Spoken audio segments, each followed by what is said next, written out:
Merci beaucoup. Alors, je m'appelle Choguel Kokala Maïga, vous me connaissez déjà, je suis le président du mouvement patriotique pour le renouveau MPR. Alors, vous me posez la question de savoir qu'est-ce que je pense de l'accord politique dit de gouvernance du 2 mai 2019. Je me suis largement expliqué et exprimé sur cette question. J'ai résumé en disant que c'est une escroquerie politique pour plusieurs raisons. D'abord, l'esprit dans lequel l'accord a été négocié, c'était que notre pays étant en danger, avec les tueries au centre, avec la désintégration du pays, avec la débandade dans le domaine de la gestion sécuritaire, nous nous sommes dit que faisons l'union sacrée autour de celui qui est le chef de l'État pour sauver le Mali. Ça, c'est la raison fondamentale pour laquelle on a voulu de l'accord politique.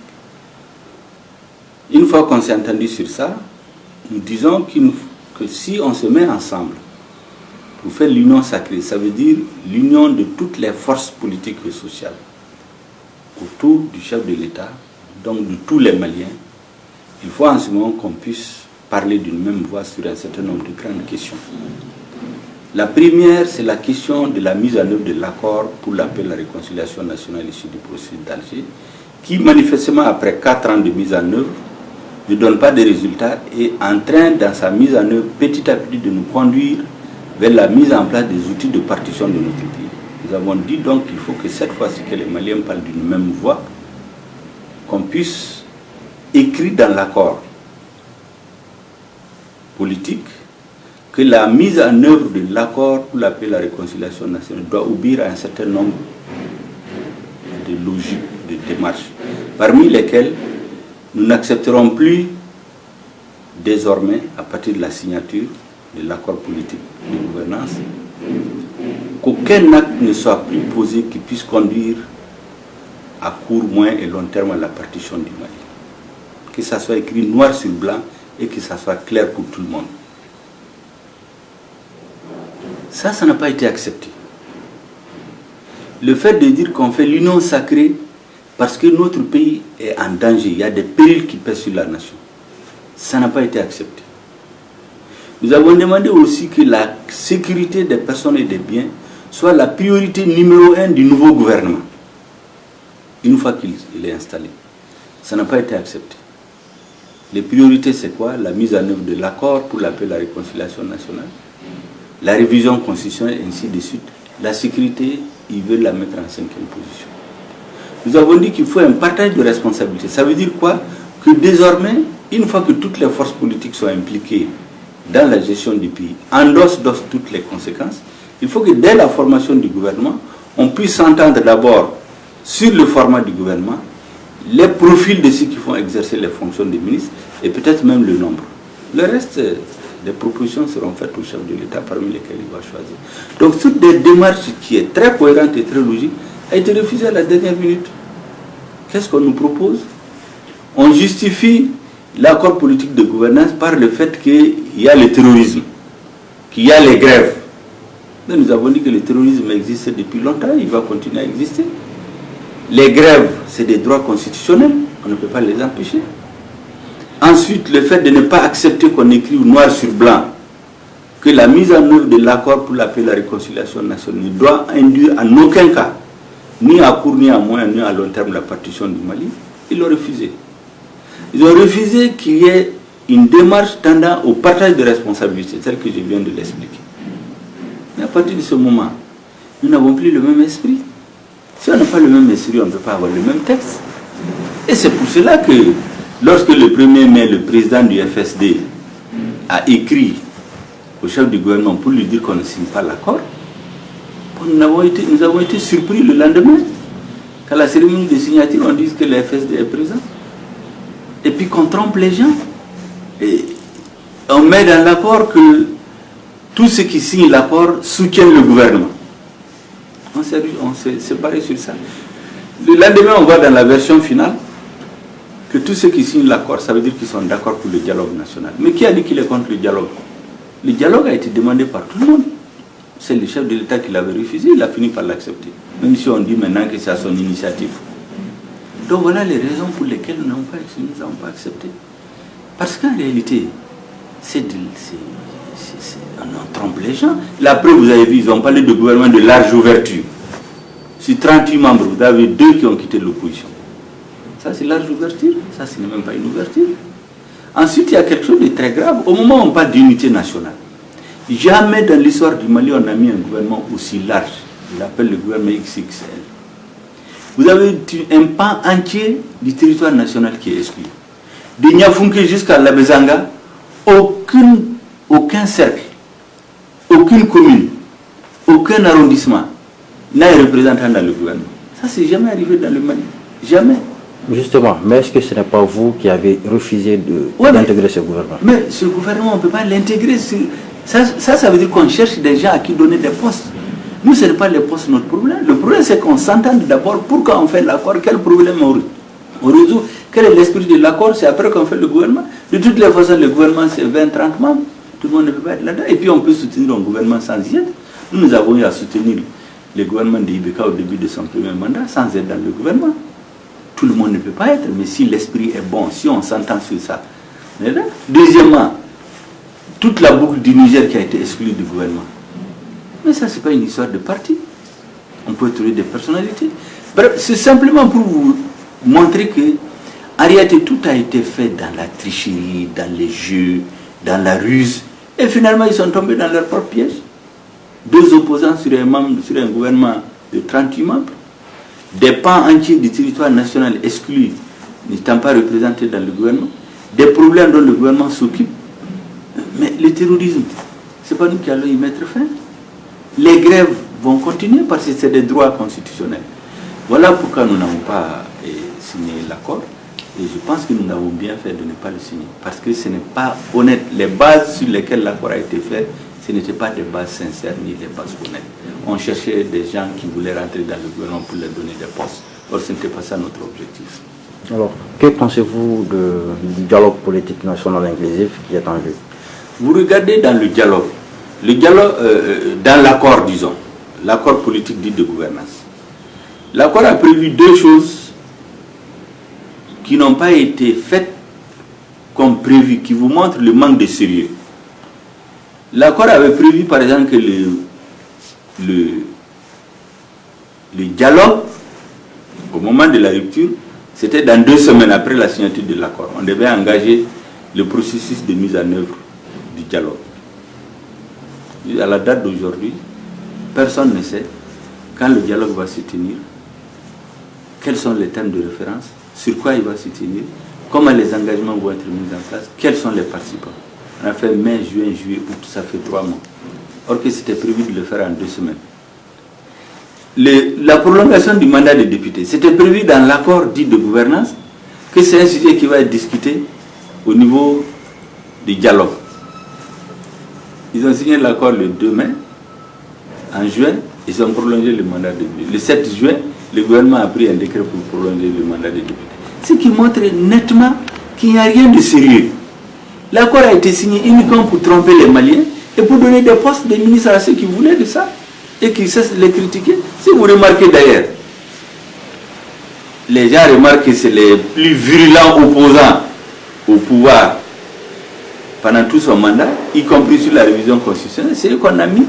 Ceux qui étaient contre l'accord pour défendre l'accord d'Alger, ceux qui étaient contre la révision constitutionnelle pour défendre ce... Donc manifestement, ce n'est pas fait pour résoudre les problèmes du Mali. Parce que simplement, dans la logique du pouvoir actuel, il faut donner des places aux gens, il faut leur donner des postes et qu'ils cessent de critiquer. Non, on ne peut pas gouverner comme ça. Il faut gouverner en fixant des principes clairs auxquels les gens adhèrent. Une fois que les gens adhèrent, ils soutiennent le gouvernement, qu'ils soient ou non dans le gouvernement. C'est comme ça que nous voyons. Donc le dialogue, en réalité, ils ont dit qu'ils sont en train de le tenir, mais personne ne sait quand est-ce que le dialogue va se tenir. Les conditions de nomination des 3 facilitateurs qu'on a appelés abusivement le triumvirat, Le triumvirat, étymologiquement, c'est 3 personnes qui exercent le pouvoir. Or, eux, c'est des facilitateurs. Ils ont été nommés dans des conditions polémiques. Parce qu'il a été dit à la télévision nationale que c'est à la suite des concertations, larges concertations avec la classe politique, les forces politiques et sociales. Mais c'est archi faux. Lorsque la télé a annoncé leur nomination, moi j'ai personnellement demandé au chef d'équipe de l'opposition est-ce qu'il a été associé. Il dit qu'il a pris à la télé comme tout le monde. Donc dès le départ, c'est la ruse, c'est les mensonges. Maintenant, comme le dialogue est une demande de tous les Maliens, on ne peut pas refuser le principe du dialogue. C'est pourquoi nous leur avons dit, on attend de voir les termes de référence. On attend de voir comment le dialogue va se tenir, sur quoi il va se tenir, qui seront les participants, de quoi ils vont traiter, qu'est-ce qu'on réservera au résultat du dialogue. C'est au vu de tout ça qu'on peut décider si on participe ou non. Mais sinon, personne ne refuse le principe du dialogue. Mais moi, j'ai toute l'impression que les conditions de nomination du triumvirat d'abord, les 3 facilitateurs. Est-ce que vous mettez en doute les conditions dans lesquelles le dialogue va se tenir, après la fameuse interview controversée du président de la Jeune Afrique, qui dit que ça ne sera pas un 3e tour de présidentiel, ni une conférence nationale. Je pense qu'ils ont déjà saboté le dialogue. Personne ne lui a parlé du 3e tour. Si les gens viennent faire l'union sacrée autour de lui, ça veut dire qu'ils ont laissé la contestation. Si les gens l'avaient reconnu, il n'y aurait pas tout ça. C'est parce qu'il y a des gens qui le contestaient. À partir du moment où ils l'ont reconnu, c'est pris la peine de revenir là-dessus. Et puis quand il dit que ça ne serait pas une conférence nationale. Mais si c'est pour aller au dialogue, mobiliser tout le monde, dépenser de l'argent, pour ne rien faire des conclusions comme la conférence d'entente nationale. Vous vous rappelez, on l'a préparée pendant 2 ans sur la question de l'Azawad. L'unanimité a été faite sur le fait que les Maliens rejettent ce terme-là. Mais il a suffi qu'un séparatiste se lève pour dire qu'il n'est pas d'accord. Le président s'est rallié à la position des séparatistes. Bon, si c'est pour réserver le même sort aux conclusions du dialogue national, mais ça ne sert à rien. C'est pourquoi moi, mon intime conviction à la date d'aujourd'hui, jusqu'à ce que je vois les termes de référence, je crois que tout le boucan qu'il y a autour de ce dialogue-là, c'est pour gagner du temps. C'est pour créer l'espoir chez les Maliens. Les gens vont dire, oui, on va attendre voir ce que le dialogue va donner en fonction de ça. Vous avez constaté qu'il y a une accalmie depuis. Moi, je pense que c'est tout ce qu'ils cherchent. Ils ne cherchent pas à résoudre les problèmes. Ça, c'est mon intime conviction. Maintenant, c'est les faits qui vont démontrer le contraire. Et c'est ce que nous attendons. Mais pour vous, personnellement, est-ce que vous mettez en doute la capacité de conduire, c'est-à-dire ce dialogue, la capacité de conduire le dialogue par le triumvirat? Le triumvirat même s'appelle les facilitateurs. C'est ce qu'ils disent. Le président les a appelés triumvirat. Triumvirat, j'ai dit étymologiquement, c'est 3 personnes qui exercent le pouvoir de façon égalitaire. Mais eux, ils disent qu'ils sont des facilitateurs, donc ils n'exercent aucun pouvoir. Donc il n'y a pas la même compréhension. Même le président qui les a nommés, ils n'ont pas la même compréhension. Ça, c'est un. Deuxièmement, j'ai dit, on attend de voir les termes de référence. Parce que c'est à partir de là qu'on connaît exactement la substance de ce qu'ils vont faire. Ces termes-là, depuis 3 mois, ils ne les sortent pas. Mais ça veut dire qu'il y a problème. Ils rencontrent les différentes forces politiques. C'est pour demander leur avis. Mais attendons de voir ce qui va sortir. Sinon, les individus, intrinsèquement, personne ne met en doute leur moralité. Je crois d'ailleurs que c'est pour tromper l'opinion qui les a choisis.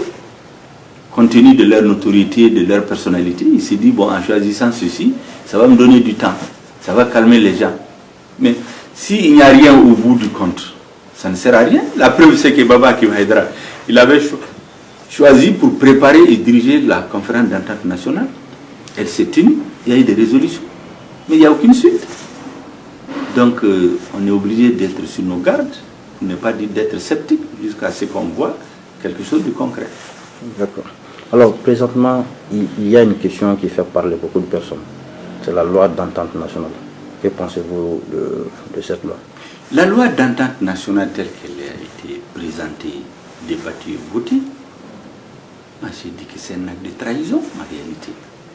C'est exactement comme la fameuse affaire des autorités intérimaires, où sans aucun débat au niveau du gouvernement, 2 ou 3 personnes s'enferment. Ils concoctent un papier avec les mouvements séparatistes. Ils s'entendent sur quelque chose dont la finalité est de démettre tous les représentants élus des populations pour les remplacer par des gens nommés par les mouvements armés, qui sont en train de régenter le Nord. Donc ce que les mouvements armés n'ont pas, ils parlent la guerre et la diplomatie, c'est quelques personnes au nom de notre gouvernement qui sont allés se cacher pour leur donner. C'est la même chose. La loi d'entente nationale, c'est quoi? C'est pour accorder le pardon aux criminels. Ces criminels ne sont jamais venus demander pardon. Et mieux, les victimes, qui a demandé la vie des victimes? Personne. Tous ceux qui ont initié cette loi, ceux qui l'ont fait voter, mais aucun d'entre eux n'a été victime, ni lui ni ses parents. C'est quoi? C'est les mouvements séparatistes et les protecteurs de la communauté internationale qui demandaient ça. On a déjà fait une première amnistie avant d'aller aux négociations d'Alger. Les chefs des mouvements séparatistes, tous ceux qui ont commis des crimes contre notre peuple, ils avaient été amnistiés pour faciliter les négociations. Le résultat, c'est quoi? C'est qu'aujourd'hui, ils sont dans des hôtels à Bamako, ils sont dans des villas, ils sont nourris, logés, véhiculés aux frais des contribuables maliens, mais ils continuent de maintenir la confusion au nord.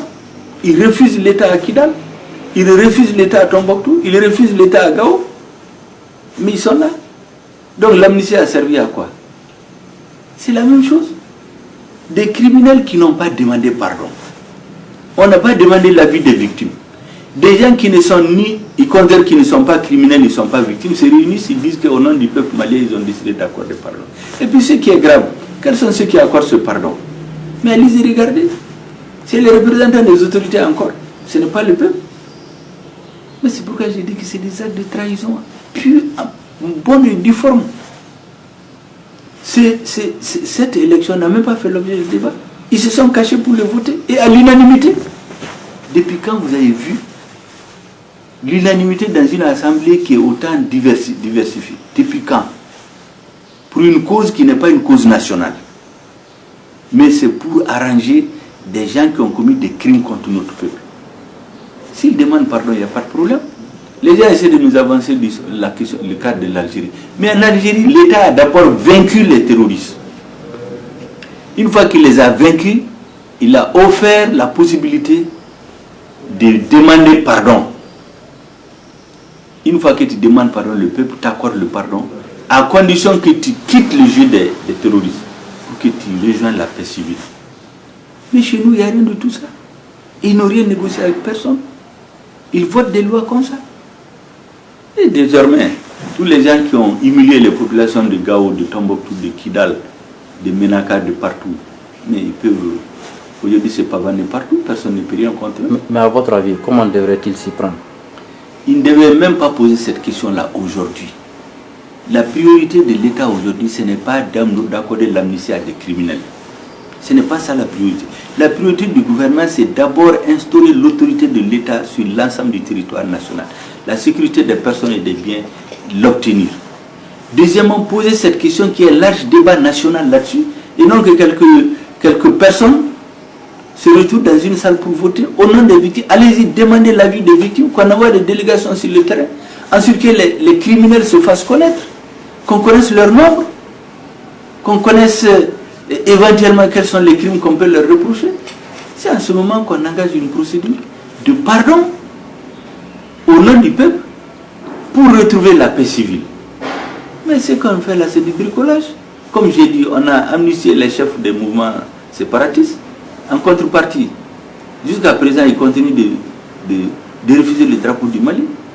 Ce n'est pas les mêmes qui ont accueilli le chef de l'État pendant les élections en 2018 avec le drapeau des séparatistes. Et il a accepté.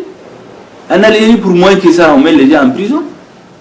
Au Maroc, pour moins que ça, les gens sont condamnés à perpétuité. Mais chez nous, c'est notre président lui-même qui accepte qu'on le reçoive avec les drapeaux des séparatistes. Il fait avec eux. Il a dit, bon, tout ce que je vous demande, c'est que vous dites que vous avez tous voté pour moi. Mais si c'est le prix à payer, ce n'est pas la peine. Ce n'est pas la peine. Et donc pour moi, ça n'est pas plus comme il faut. Ce n'est pas la démarche, ce n'est pas une priorité pour les Maliens aujourd'hui. Ce n'est pas pertinent à la date d'aujourd'hui. Je ne dis pas qu'on ne peut pas accorder le pardon, mais ce n'est pas le moment. Ne serait-il pas un moyen pour eux, c'est-à-dire de libérer Aya Sanogo? Aya Sanogo n'a rien à voir avec ça. C'est pas Sanogo qui a allé tuer les populations du Nord. Les crimes qu'on reproche à Sanogo, c'est une lutte pour le pouvoir ici à Bamako.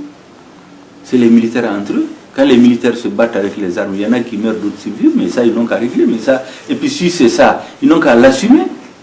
S'ils veulent les amnistier, qu'ils l'assument. Moi, ce que je refuse, c'est ce manque de courage qui fait qu'on passe par le flanc pour faire passer des... Si on veut les libérer, on veut les amnistier. Mais les Sanogo, pourquoi ils sont en prison? Mais on n'a qu'à les juger.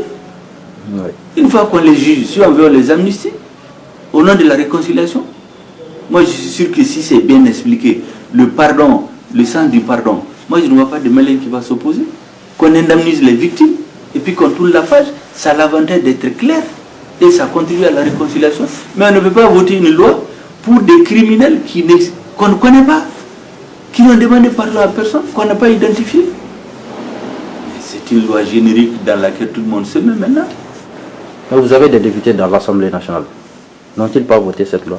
Mais c'est ce que je dis. Les députés n'ont demandé l'avis de personne. Parce que s'ils avaient demandé l'avis des partis, ils ne vont jamais accepter de voter. Moi, j'ai reproché, j'ai même dit aux gens du Nord, c'est une relation que je connais. J'ai dit que des gens qui ne savent pas ce qui s'est passé au Nord votent cette loi. Mais pas vous. Pas vous.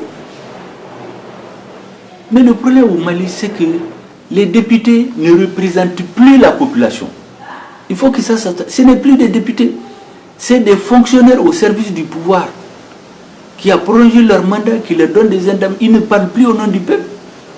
Il y en a qui ont été rejetés dans les primaires, les élections qui ont été reportées en 2017. Il y en a qui ont été rejetés à leur base. Ils n'ont même pas été retenus dans les primaires de leur parti. À plus forte raison des populations. Quel exemple? C'est des fonctionnaires payés par le gouvernement auxquels on a donné le nom de députés. Mais n'avez-vous pas de pouvoir sur vos députés? Mais je suis en train de vous expliquer que ceux qui sont là-bas, là, de tous les pays, ce n'est plus des députés au sens légal du terme. C'est des gens qui ont un contrat avec le gouvernement. Ils leur donnent le titre de député, ils leur donnent les indemnités de député, ils font ce que le gouvernement demande.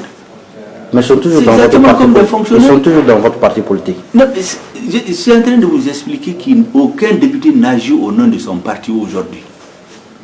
Or, les députés, c'est la prolongation de la ligne du parti à l'Assemblée.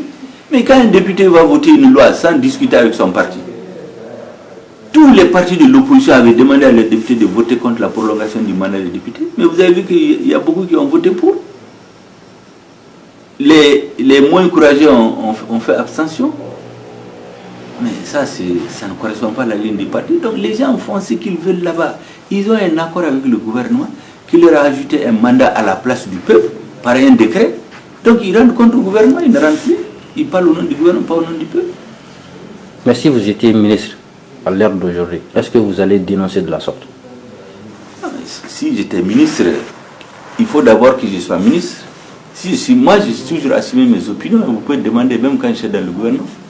Quand on a mené la fameuse affaire des autorités intermédiaires, je l'ai dénoncé publiquement. Et j'ai dit à qui de droit que c'est un acte de trahison. 2 semaines après, je suis sorti du gouvernement.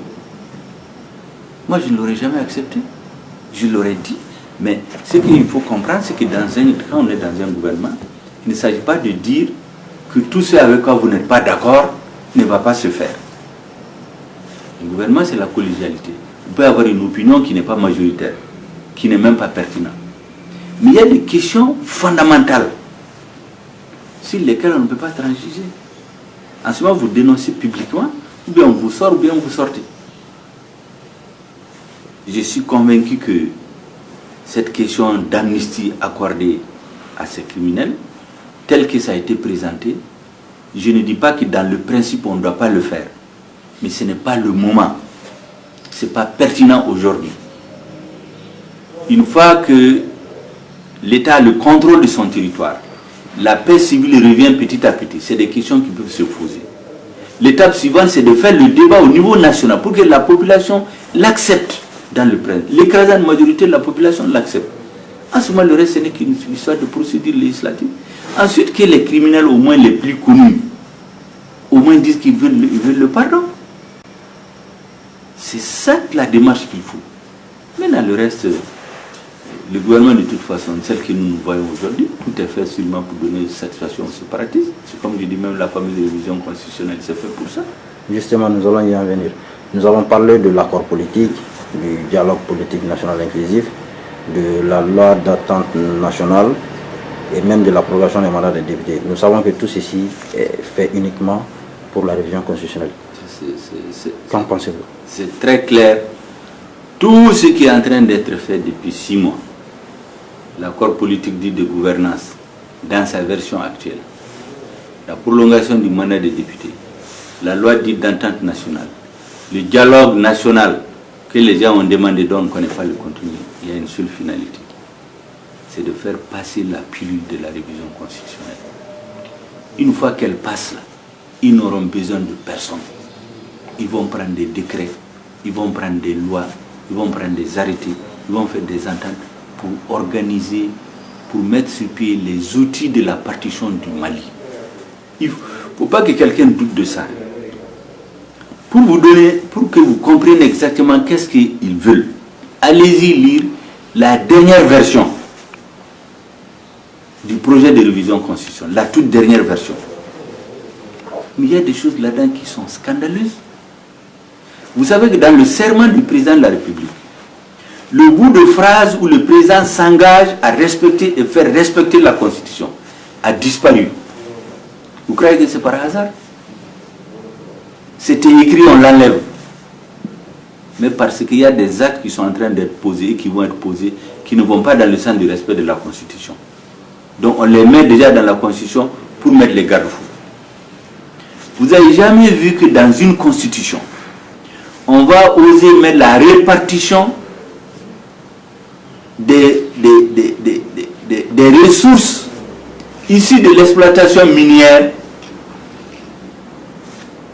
ou des richesses qu'on découvrirait dans une partie du pays. Dans quel pays vous avez vu ça? Leur répartition entre les régions. Mais dans quel pays? Et dire que si une assemblée régionale n'est pas d'accord, on ne peut pas les exploiter. Si on les exploite, on fixe le quota qui va au Mali et ce qui reste. Mais ça, c'est quoi ça? Mais c'est un État fédéral. La vérité, leur schéma, c'est très simple. Ils font la diversion, ils manipulent l'opinion, on nous trompe, on manipule les gens, on les corrompt, on les emprisonne, on les intimide, on les embrouille pour que tout le monde accepte le fait accompli. C'est quoi leur démarche? On adopte le projet de constitution. Une fois que c'est adopté, on met en place les outils de l'autonomie tout de suite. On fait faire le découpage bidon là qui a été rejeté il y a quelques mois pour transformer les rapports des forces politiques au nord. On remet le pouvoir militaire dans les mains des séparatistes, parce que ça c'est dans l'accord. Le pouvoir économique dans leurs mains, le pouvoir politique ils l'ont déjà. Mais qu'est-ce qui les empêche demain de se réunir et dire qu'ils ont voté l'autonomie comme en Catalogne? Ils ont voté la fédération, ils ont voté la partition. Qui va les en empêcher? Parce qu'ils sont majoritaires sur tous les plans, dans toutes les institutions qui dirigent. L'État ne peut pas s'opposer. En Espagne, le projet de séparatisme a échoué parce que l'État espagnol est fort, il s'est imposé, mais aujourd'hui on n'a pas cet État. Donc à ce moment, tout leur soutien extérieur ne diront plus qu'ils soutiennent des mouvements armés, ils vont dire qu'ils sont en train de soutenir le choix des représentants du peuple. Donc, les Maliens doivent être très conscients. Il ne faut pas que désormais quelqu'un dise qu'il ne le savait pas. Ce projet de constitution tel qu'il est présenté aujourd'hui, c'est fait uniquement pour asseoir les bases légales, constitutionnaliser le processus de partition du Mali à travers ce qu'ils appellent la décentralisation poussée, la régionalisation. Il faut que personne ne se trompe sur l'objectif final. Et c'est pour cela qu'il y a la pression sur nous, de la MINUSMA, de l'ONU, de la communauté internationale, de tout le monde.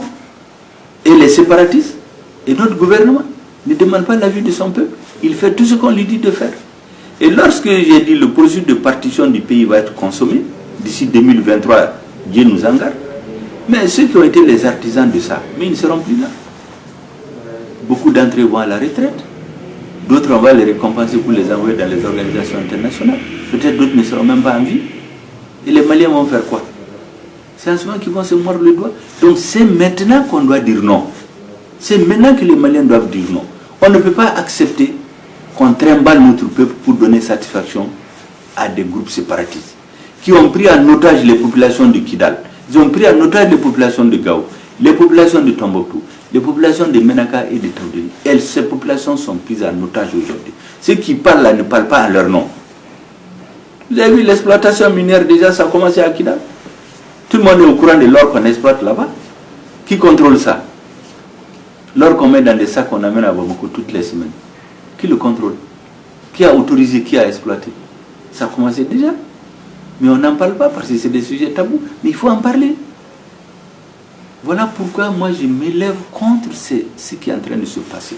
Vous avez vu récemment, les séparatistes se sont réunis pour dire qu'ils vont tenir pratiquement un grand forum du 1er au 3 septembre 2019 pour parler de la gestion sécuritaire, de la gestion économique, de la gestion administrative de la région de Tombouctou.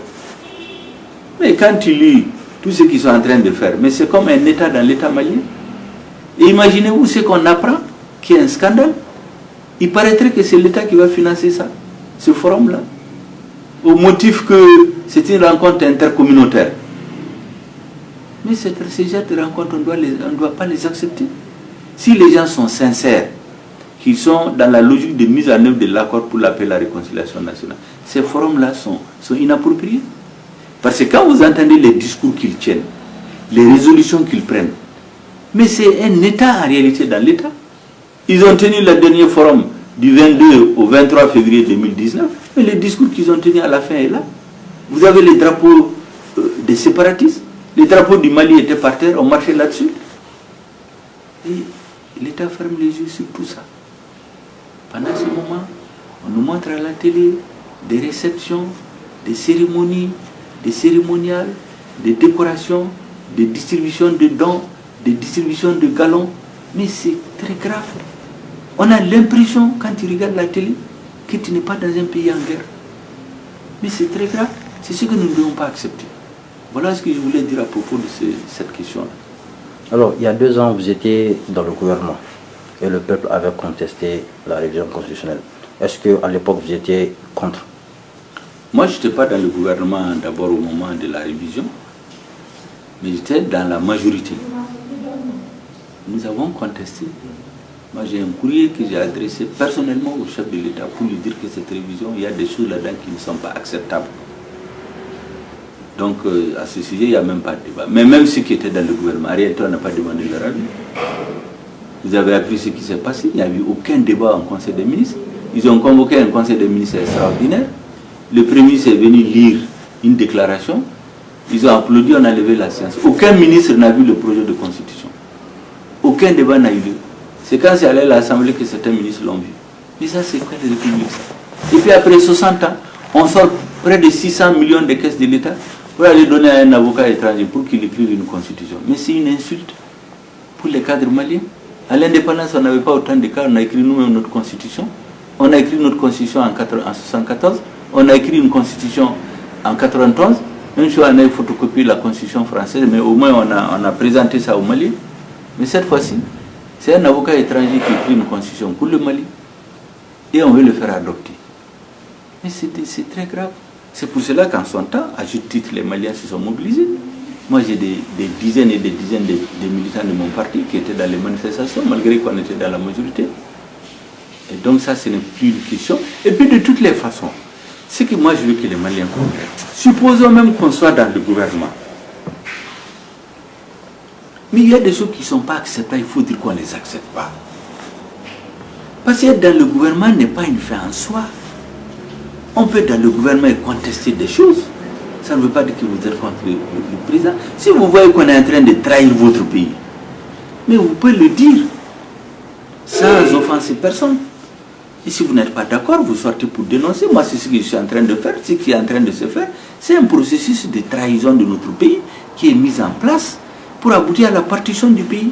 Je me bats contre ça. C'est pourquoi je m'explique à tous ceux qui viennent me voir pour dire qu'il faut s'opposer à ça. Ce n'est pas contre une personne, ce n'est pas contre un parti, c'est contre une situation qu'on ne peut pas accepter dans notre pays. Alors aujourd'hui, nous avons comme l'impression que c'est le président de la République même qui est pris en otage par, c'est-à-dire la pression extérieure et tout.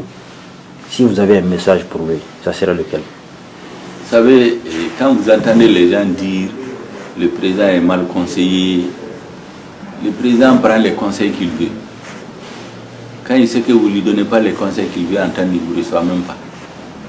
Moi, j'ai été dans le gouvernement pendant 1 an et demi, j'ai demandé à le voir pour faire des remarques sur certaines choses, je n'ai jamais pu le rencontrer. Il y a des gens avec qui il fait des heures et des heures. Donc, ça, c'est des discours qui ne me convainquent pas. C'est lui que le peuple malien a élu. Ce n'est pas l'extérieur. Il est vrai que dans leur tête, ils sont convaincus que c'est l'extérieur qui les a installés. Mais c'est au peuple malien qu'il doit s'adresser. C'est les intérêts du peuple malien qu'il doit défendre. C'est pour cela qu'en son temps, nous avons demandé l'union sacrée. Pourquoi, à la veille de la signature de l'accord politique, on a dit qu'on laisse tomber toutes nos contradictions pour nous joindre à lui? C'est pour lui permettre de s'adosser à son peuple. Parce que de toutes les façons, seul contre l'extérieur, contre les séparatistes, contre son opposition politique, contre l'opposition interne dans son parti, il ne peut pas gagner.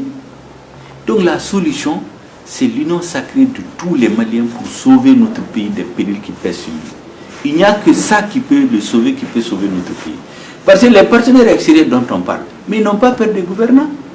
Surtout des gouvernements qui ont été installés dans les conditions que l'on sait. Des États qui, pour construire des États vassaux, ce dont ils ont peur, c'est les peuples.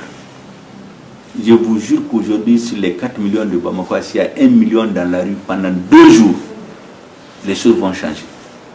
Il va changer lui-même. La communauté internationale va changer. Les séparatistes vont ranger dans les oubliettes leurs prétentions. Il n'y a que le peuple, la mobilisation populaire, le refus populaire. C'est ça qui peut sauver le Mali aujourd'hui. Ce n'est pas lui se laisser à lui seul. Ces discours ont montré carrément leurs limites et les faits et gestes. Les actes qu'il pose tous les jours montrent que lui seul, il ne peut pas. Et certains se posent la question, est-ce qu'il en a la volonté? Alors, un message au peuple? Non, un message au peuple, c'est le même que je répète depuis des mois. Il faut que le peuple malien soit extrêmement vigilant. Il y a des gens, des forces qui n'ont jamais digéré l'indépendance du Mali. Il y a des forces qui ont un agenda pour soumettre le Mali, pour exploiter les richesses du Mali, des grandes richesses dont notre pays regorge. Ils cherchent des pions pour nous distraire, pour diviser notre pays, pour vassaliser le Mali. Le seul antidote contre ça, c'est la mobilisation populaire. Il faut que les Maliens soient conscients. Une fois conscientisés, que les Maliens sortent pour dire qu'ils ne sont pas d'accord. Il faut refuser l'inacceptable et donc faire la résistance. Il faut que les Maliens résistent à ce qui est le complot qui est ourdi contre notre peuple. Se mobiliser, résister, dire non. C'est ça qu'on doit faire aujourd'hui. Et c'est la seule porte de sortie. Alors, nous sommes déjà à la fin de cet entretien. Nous vous remercions de nous avoir reçus. Merci beaucoup. Merci.